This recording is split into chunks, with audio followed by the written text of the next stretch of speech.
All right, so now we're going to talk about magnetic forces. And you're going to see that this is much more complicated than we had for electrical forces. And not only is it important to figure out the magnitude of the force, but the direction. In fact, the direction is probably more important than the magnitude. And you'll see that in this chapter when we talk about torque, and you'll see it in the next chapter when we talk about induction. And the force law is strange. It's way more complicated than we had for electricity, but we'll do okay. All right, so first we're going to talk about magnetic forces on wires. All right, so just to review, hold on just a second. So this is electricity, right? F equals QE. And of course, Q can be positive or negative. So that means, you know, if the electric field points to the right, well, that the force, if it's a positive, will be to the right. If the Q is negative, the force will be to the left. So that's easy, you know? So the force is either parallel or anti-parallel to the E field. Oh, that's nice. Now the B field, oh my gosh. Okay, so here's the B field. Okay, so there's really two equations. All right, so here's the magnitude. Okay, so remember you have to have a moving charge or current to have magnetism. So the magnitude of the force is the charge of the particle that's moving, either plus or minus, times its velocity, times the magnetic field, times the sine of alpha. What's alpha? So alpha is the angle between the QV and the B. Now look, I don't have to write these parentheses, right? I mean, you know, mathematically, it's ridiculous. But I did it on purpose. And I think you should do that as well. Because again, think of QV as an object, and then B as an object, and then the alpha is this angle between the QV and the B. All right, that's the first part, and that's not so bad. The weird part is the direction. Okay, so I'm not going to go into gory detail what this means. I just want you to understand how to use it. So this is another right-hand rule. Sorry. Okay, so here's how you do it. You stick your arm, your right arm, in the direction of QV. Now you got to be careful. Again, Q can be positive or negative. If it's positive, then you just stick your arm in the direction of V. If this is an electron, then you're going to stick your arm in a direction opposite to V. All right? So this here is supposed to be like a horizontal plane. So let's say the QV is that way, right? And then what you do, then B. What's B? All right, so let's say QV is this way, B is that way. So your arm is in the direction of QV, and then you put your palm in the direction of B. All right? Remember, QV is this way, B is that way. So QV, and then you put your palm in the direction of B. You extend your thumb. Your thumb is in the direction of the force. Is that weird or what? Okay? All right, so this is your arm, this is your palm, and this is your thumb. Oh my goodness. All right, so we get a, but here's what's important. Again, look at this picture. So QV is you know, parallel to the floor. B is parallel to the floor, but the force is perpendicular. And that actually is super important, which we'll get into later. All right? So the force is always, okay, so this is a vector, this is a vector. Two vectors form a plane, right? And for this particular picture, the plane is the horizontal plane, parallel to the floor. So what's important is that the force vector is perpendicular to that horizontal plane. It's always true, right? Always true. Okay, so the force is perpendicular to the QV vector. The force is perpendicular to the B vector. All right? Okay, let's do some, yeah, you have to understand this, right? You're going to need it this chapter and next chapter. So, I mean, if we were meeting together face-to-face, I would have all the students stand up, and we would practice this right-hand rule until everybody understands it. So we can't do that, so you have to just do it on your own. So, but I'll help. All right, so let's do some examples. Let's say that QV is this way. Let's say that B is that way. So, I mean, it's really best if you stand up and do it. Right? So I'll do one, and then you do some, okay? So, again, that's why I wrote it like this. You think of this as an object, think of this as an object, right?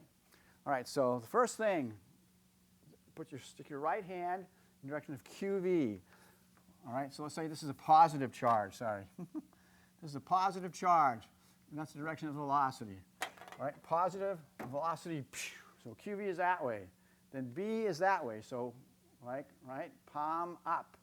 And then the force will be this way. So the force will be perpendicular to the whiteboard. Okay, let's do another one. You have to know how to do this. Okay, let's say we have a positive charge moving this way. And then, just for fun, let's say that the B field is, all right. Okay, so what does that mean? Remember vectors? This is you're looking at the back of the vector, the arrows on the, right? The arrows of the arrow, the feathers on the arrow. So the B field is into the board, okay? Okay, positive charge, velocity that way. So QV is up. So QV is up, and then the B is into the board. So in, right? So your palm is facing in. And then where's your thumb point? To the left. Okay? All right, let's do some more. Let's say, let's be tricky now. So we have an electron moving this way. And let's say that the B field, again, is in. All right? So the B field is in. Okay, you do it. All right, so I'm just going to pause your video and figure out what the direction of the force is.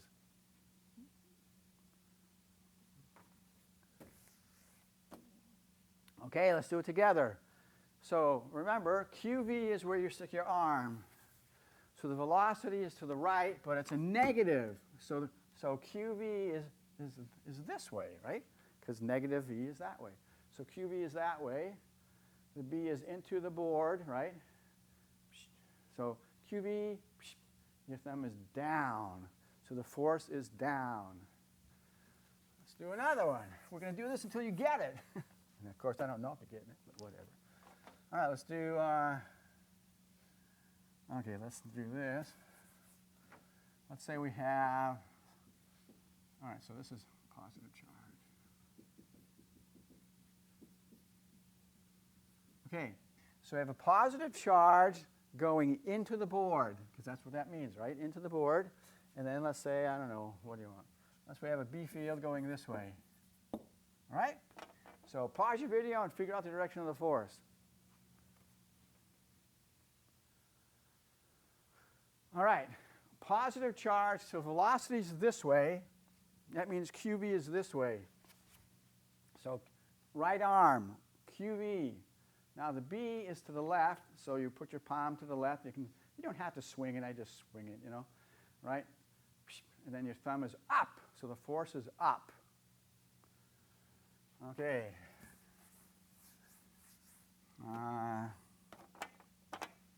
Let's do positive velocity, and the B field is this. Okay, so figure it out. Pause your video and figure it out. Okay, positive, so QV is this way, B is that way, force is that way. So you notice, like I said earlier, the QV in the B, they always form a plane, right? This is the plane of QV and B, and the force is always perpendicular to it. Let's do one more. Okay, let's have a negative particle, and let's say, okay, let's be weird, right? All right, so negative particle, velocity's out, because this is the tip of the arrowhead. And let's put the B field, I don't know, B field like that. Okay, so notice, so what's QV? So velocity is this way, but it's a negative, so QV is that way. So QV is that way.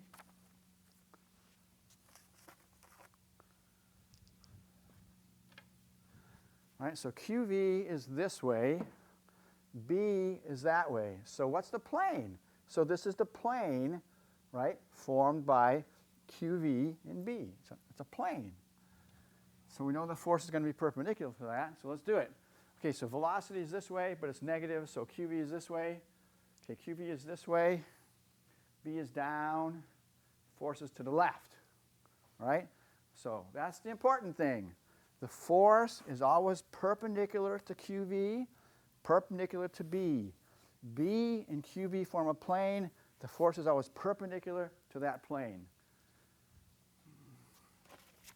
Incredibly important in the real world. I'm going to give you an example in a little while.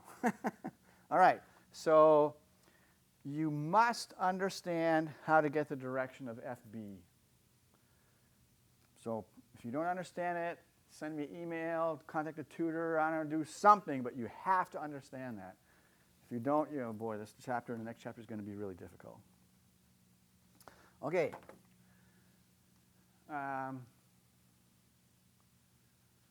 Let's see. Here is a positive charge. And it's moving to the right. So this is just electricity, right? So what would happen to this poor little fellow if we stuck it inside a capacitor, as shown? So this is the plus, this is the minus, the E field goes like that. What would happen to that positive charge? It would accelerate to the right because, oops, don't go there yet, right? It would accelerate to the right because F equals QE.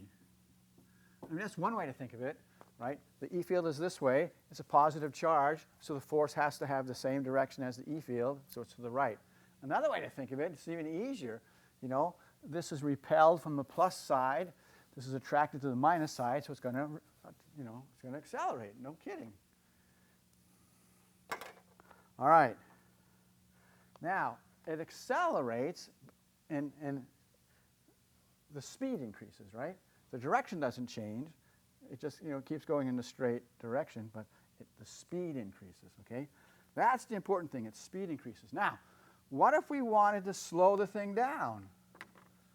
All right? So we have this thing going to the right, and we want to slow it down. What would we do then?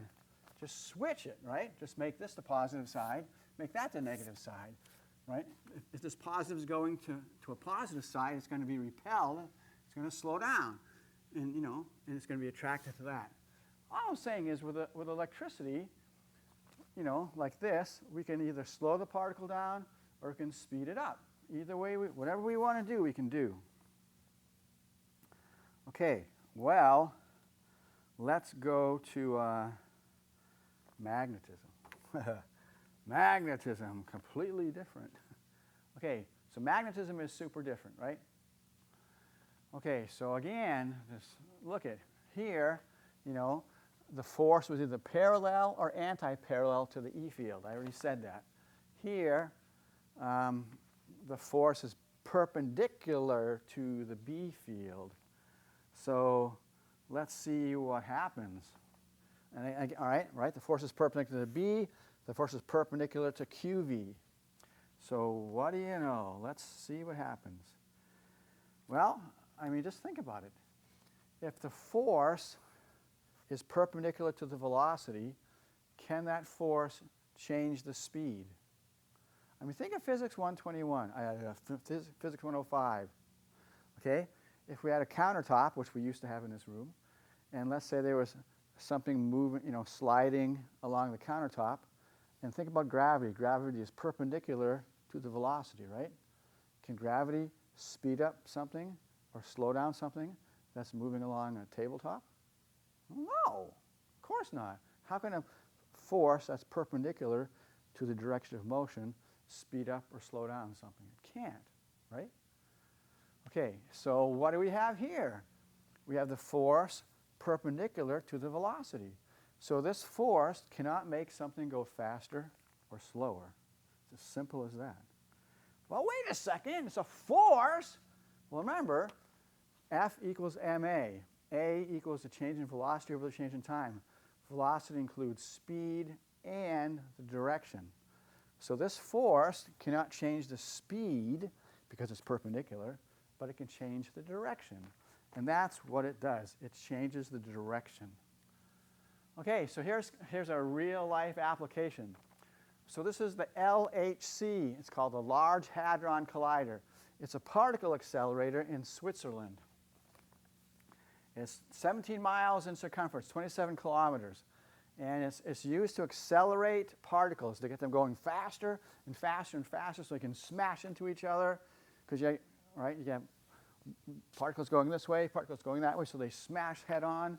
And then you can learn about what makes up matter, all right? But anyway, so come on, the whole point of this is you want to get the particles going as fast as you possibly can, like closer and closer and closer to the speed of light, right? That's what you want to do.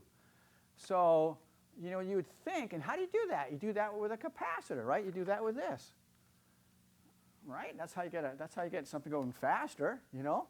You just use capacitors, and we talked about that a while ago, or something similar to capacitors.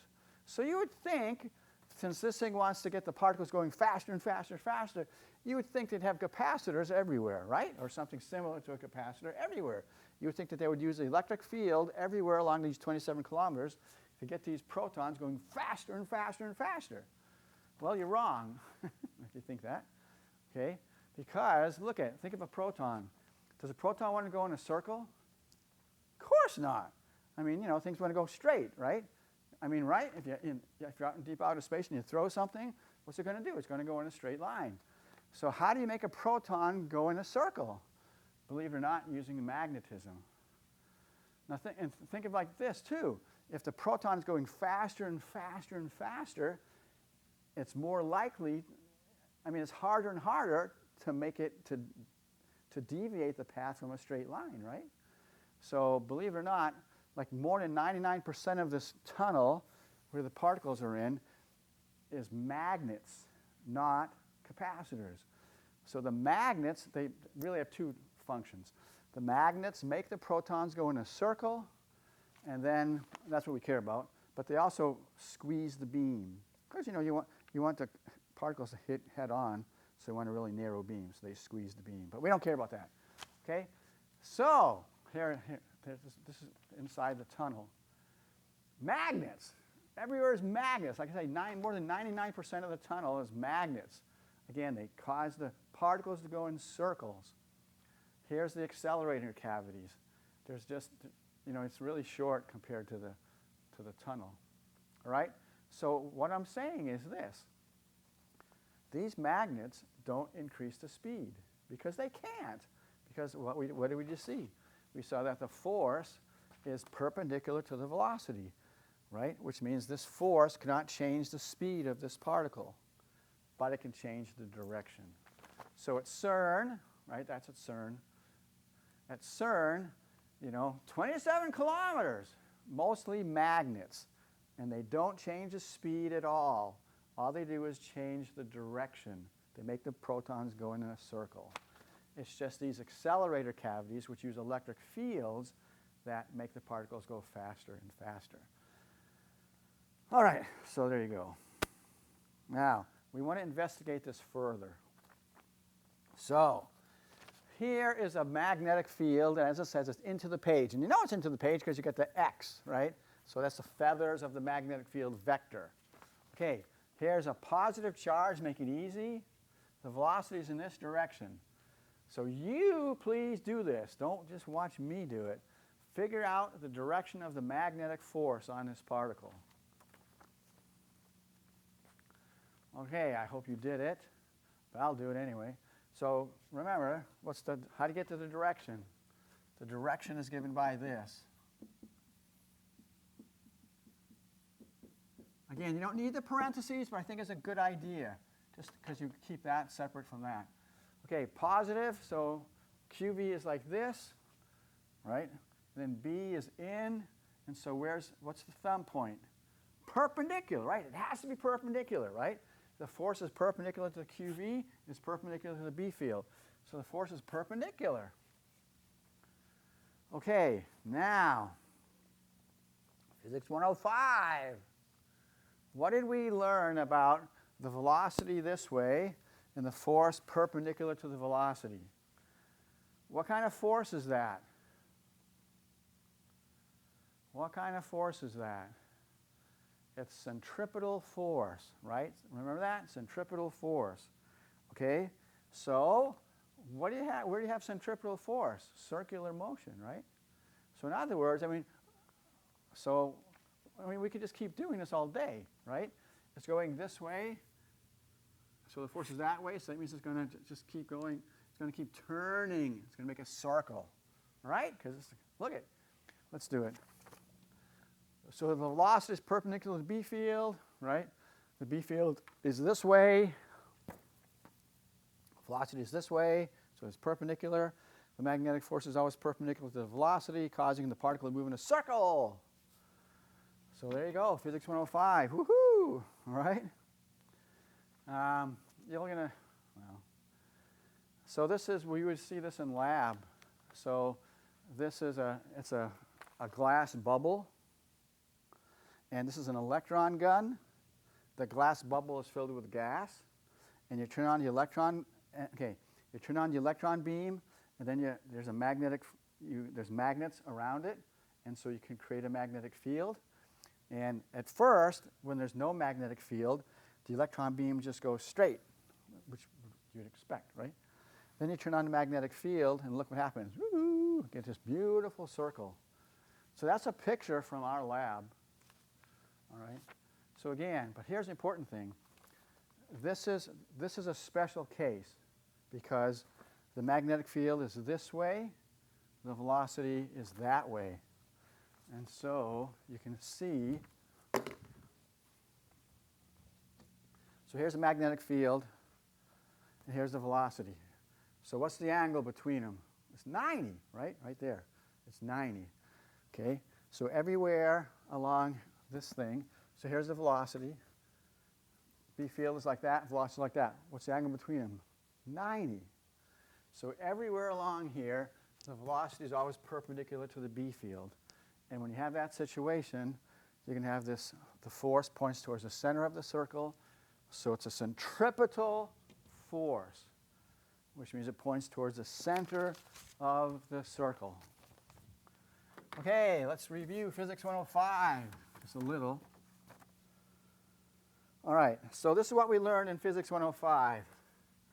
We said, remember this? Whenever we had circular motion, we said the sum of the radial forces equals mv squared over r. I hope you remember that, because we're going to use it even when we do atomic physics and nuclear physics. And hopefully you'll remember what I told you is whenever you have circular motion, you know, we have the radial centripetal forces. Sometimes I call them radial forces, sometimes I call them centripetal forces, same thing. But anyway, you should just write that down because it's always true. Remember that? You just write it down because it's always true. Now that's great, but what did we learn in Physics 105? Okay, this is true, so you write it down, but what you have to do is you have to write down, you know, what are the radial forces, right? Remember, it could be like a normal force, could be a weight, could be, you know, a component of a normal force. Who knows what? But, you know, there's all sorts of things. Okay, so here, the sum of the centripetal force is mv squared over r. But what is it? Well, it's a magnet. It's a magnetic force, right? Okay, well, what's the magnetic force? The magnetic force, the magnitude, is QV B sine alpha. Now, wait a second. What's alpha? Alpha is the angle between the QV and the B. Well, what's the angle between the QV and the B? I just showed it to you. It's 90. So what's a sine of 90? 1. Goodbye. All right? So that's nice, right? That's nice. Okay, so remember, sine of alpha is the sine of 90, which is 1. So that's why we get rid of that sine alpha for this, okay? Because the V is perpendicular to B. Okay, let's solve for R. All right, what's R? Okay, so we have mv squared over r equals qvb. Flip it. So we have r over mv squared equals 1 over qvb. And then multiply both sides by mv squared. So goodbye. Mv squared. And then that kills one of those. Goodbye, goodbye. All right? So that's the radius of the circle. The radius of the circle is mv over qb. Okay? Now, does this make a bit of sense? Well, think about it. When a particle is going screaming fast, you know, it's harder and harder to keep it in a circle, right? So the radius is going to be really, really big. That kind of makes sense, you know. On the other hand, let's say that the magnetic field is super, super strong. Well, then it's going to, you know, make those poor little protons go in a turn, right? Go in a circle. So strong B field would mean small radius. So I mean, all I'm saying is it makes sense. Okay, makes sense.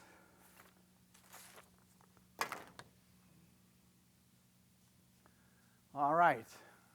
Fine. Oh yeah, I already showed you that. Okay, here's a question for you. Cosmic rays. What are cosmic rays? Atomic nuclei stripped bare of their electrons. Okay, so it's a nucleus, right? Or nuclei, plural.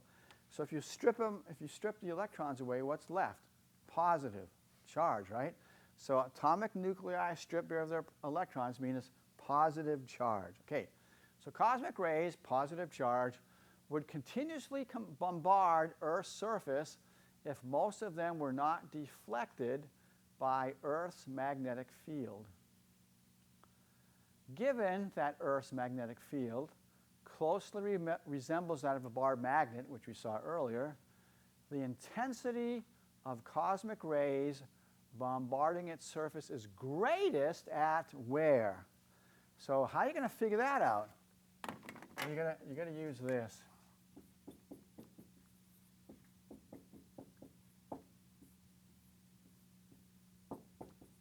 All right? So, you know, that right-hand rule thing that we practiced earlier. So figure that, read it again, use this. Remember that it's positive, right? So it's positive, so we can just look at that and figure it out.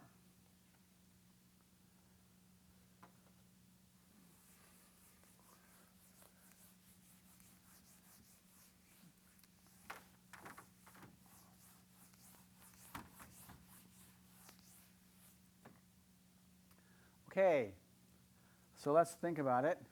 Let's say that we had these cosmic rays coming this way. Let's see what kind of force, let's see what the direction of the force would be. So QB is this way. The B field is up, so the force would be this way, right? So in other words, it wouldn't hit the Earth. It would be deflected from the Earth. Let's do this. So QB would be that way. The B field is up, so it would deflect them around the Earth this way. Let's do down here, right? So sorry, I can't show you real well. So QB is this way, but B is this way also, right? So I mean, here's the equation. Magnitude.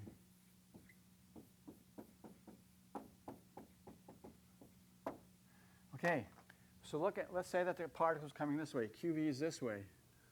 Well, then if QE is this way and B is that way, what's the angle between them?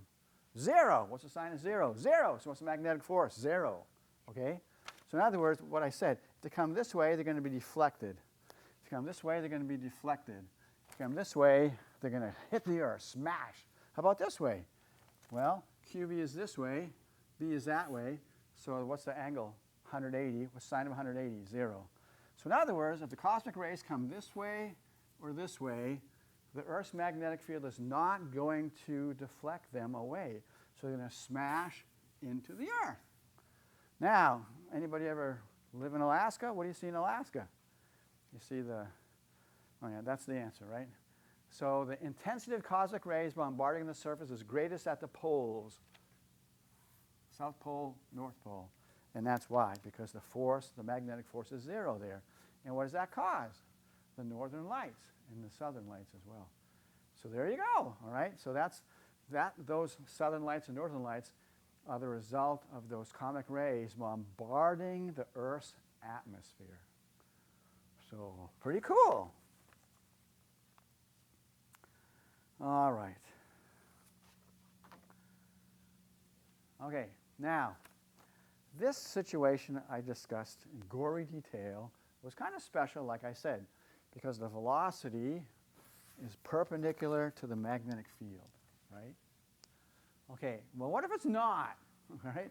What if it's not? So let's figure it out. Okay, so, oh boy, you gotta pay attention. This is a tough one.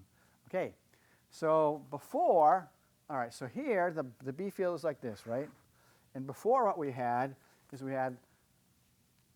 the velocity was perpendicular to the B field. So here's the B field, here's the perpendicular, right? But now we just have some weird velocity. It's not perpendicular to the B field, okay? Well, what do we do with any vector? We don't like its direction. We'll resolve it into components. And so let's do it. So here's the vector.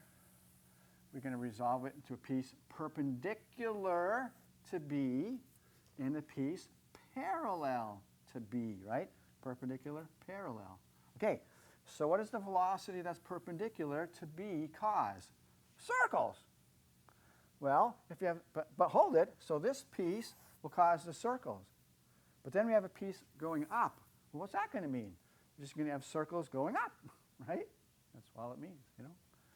All right, so here we just had circles if V is perpendicular. If V is not perpendicular, we have circles moving up or down, whatever. So what's that called? It's called a helix. Now this is not the greatest, but this is a photograph from lab. You kind of can sort of see it's a helix, right? All right, let's quit.